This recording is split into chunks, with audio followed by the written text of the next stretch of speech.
അതെ, നമ്മളത് പൊതുവെ പറയുന്നതാണ് വടക്കൻ, തെക്കൻ എന്ന് പറയുന്നത്. പക്ഷെ അങ്ങനെയല്ല. അതിൻ്റെ അവാന്തര വിഭാഗങ്ങളുണ്ട്. അതിപ്പോൾ നൃത്തത്തിനും മറ്റുള്ള എല്ലാ കലകൾക്കും ഇപ്പോൾ മ്യൂസിക്കിനും ഒക്കെ ഉണ്ടല്ലോ പല ചിട്ടകൾ. ഇന്ത്യയിൽ തന്നെയുണ്ട്, കേരളത്തിൽ തന്നെയുണ്ട് വ്യത്യാസങ്ങൾ. അതുകൊണ്ട് അത് കളരിപ്പയറ്റിനും ഉണ്ട് നന്നായിട്ട്. ഇപ്പോൾ നേരത്തെ ഞാൻ പറഞ്ഞ പോലെ കളരിപ്പയറ്റ് തുടങ്ങിയത് ഇപ്പം ഏകദേശം ഏറ്റവും തുളുനാടിനോട് അടുത്ത് കിടക്കുന്ന വടക്കേ പ്രദേശത്താണ് എന്ന് നമുക്ക് അനുമാനിക്കാം. ഈ ആര്യൻ ഗോത്രത്തിൻ്റെ വരവോടുകൂടി. അപ്പോൾ അത് പയ്യന്നൂർ ഭാഗത്ത് ഇപ്പോൾ തുളുനാട്ടിൽ തന്നെ ഉണ്ടായിരുന്നു. തുളുനാട്ടിൽ ഗരടി എന്നാണ് പറയുക. കളരി എന്ന് പറയുന്നതിന് ദിവസം ഗരടി വിദ്യ. അതും വാസ്തവത്തിൽ തച്ചോളിയോധനൊക്കെ ഉപരിപഠനത്തിന് വേണ്ടി പണ്ട് തുളുനാട്ടിൽ പോയിരുന്നു എന്നുള്ളത് വടക്കൻ പാട്ടിൽ നമുക്ക് വായിച്ച് എടുക്കാൻ പറ്റുന്നുണ്ട്. അതുപോലെ ഉണ്ണിയാർച്ച തൻ്റെ കുട്ടികളെയൊക്കെ പഠിപ്പിക്കാൻ വേണ്ടി തുളുനാട്ടിൽ നിന്ന് ഗുരുക്കന്മാരെ വരുത്തിയിട്ട് കടത്തനാട്ട് താമസിപ്പിച്ചിരുന്നു. അതുകൊണ്ട് തുളുനാട് ഇതിൻ്റെ ഒരു ആയോധന കലേൻ്റെ ഒരു മെച്ചപ്പെട്ട സ്ഥലമായിരുന്നു. അവിടെ ഗരടി വിദ്യ ഉണ്ടായിരുന്നു. അത് പിന്നെ ഇക്കേരി നായക്കന്മാരുടെ പതനത്തോടുകൂടി ടിപ്പു സുൽത്താൻ്റെയൊക്കെ ആഗമനത്തോടുകൂടിയാണ് അത് നശിക്കാൻ തുടങ്ങിയത്.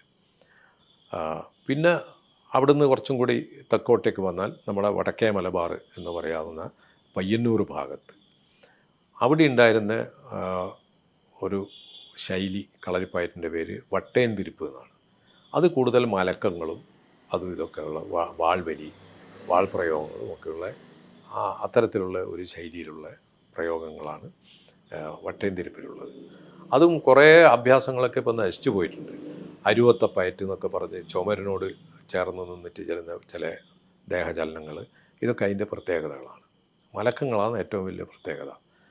അത് കഴിഞ്ഞിട്ട് ഇങ്ങോട്ട് തെക്കോട്ടേക്ക് വന്നാൽ ഇപ്പോൾ വളപട്ടണം പുഴ മുതൽ മയ്യഴിപ്പുഴ വരെയുള്ള ഈ കണ്ണൂർ, തലശ്ശേരി, കതിരൂർ എന്നൊക്കെ പറയുന്ന ഈ പ്രദേശങ്ങളിൽ ഉണ്ടായിരുന്നത്, അല്ലെങ്കിൽ ഏറ്റവും കൂടുതൽ ആയിട്ട് പോപ്പുലർ ആയിരുന്നത് അറപ്പ് കൈ എന്ന് പറയുന്ന ഒരു ശൈലിയാണ്. ഇപ്പോൾ അതിലുള്ളതാണ് ഏറ്റവും കൂടുതൽ അഭ്യാസങ്ങൾ നിലവിലുള്ളത്. അതിൽ 4 വിഭാഗങ്ങളിലായിട്ട് പഠിപ്പിക്കുന്ന, ആ വിഭാഗങ്ങളെപ്പറ്റി ഞാൻ പറയാം. 4 വിഭാഗങ്ങളിലായിട്ട് പഠിപ്പിക്കപ്പെടുന്ന അഭ്യാസങ്ങൾ അതിലുണ്ട്.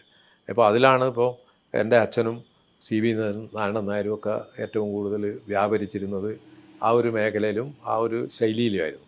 ചിലപ്പോൾ അതുകൊണ്ടായിരിക്കാം അതിന് ഏറ്റവും കൂടുതൽ ഇപ്പോഴും പ്രോമിനൻസ് കാണുന്നത്. പിന്നെ അത് കഴിഞ്ഞിട്ട് മാഹിപ്പുഴ മുതൽ തെക്കോട്ടുള്ള കടത്തനാട്ട് ഏരിയ, കളരിപ്പയറ്റിൻ്റെ എല്ലാ പ്രാഭവങ്ങളും ഉണ്ടായിരുന്ന ഒരു സ്ഥലം ആയിരുന്നു കടത്തനാട്ട്. അവിടെയായിരുന്നു ആരോമൽ ചേകവരും തച്ചോളിയോധനും ഉണ്ണിയാർച്ചയും ഒക്കെ ജീവിച്ചിരുന്നത് നമുക്കറിയാം. അതുകൊണ്ട് അവിടെ ഉണ്ടായിരുന്ന ഒരു ശൈലി, അതിൻ്റെ പേര് പിള്ളതാങ്ങി എന്നാണ്.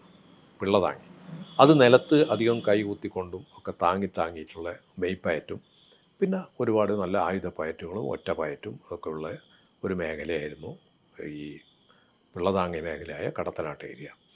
അത് കഴിഞ്ഞിട്ട് വീണ്ടും തെക്കോട്ട് പോകുമ്പോൾ ഈ വല്ലഭട്ട ശൈലി പൊന്നാനി താലൂക്കിലുണ്ടായിരുന്നതാണ് വല്ലഭട്ട. അതിലെ അഭ്യാസങ്ങളൊക്കെ ഇപ്പോൾ ഏകദേശം കുറ്റിയേറ്റ് പോയി എന്ന് തന്നെ പറയാം.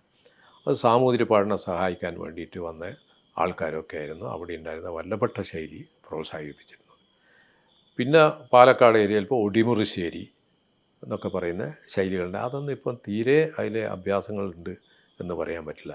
കുറച്ചൊക്കെ അതിലെ ചികിത്സാ വിധികളൊക്കെ ഇപ്പം ബാക്കിയുണ്ടോ എന്ന് അന്വേഷിച്ച് നോക്കണം എന്നല്ലാതെ അഭ്യാസവിധികളൊക്കെ വളരെ നശിച്ചുപോയി.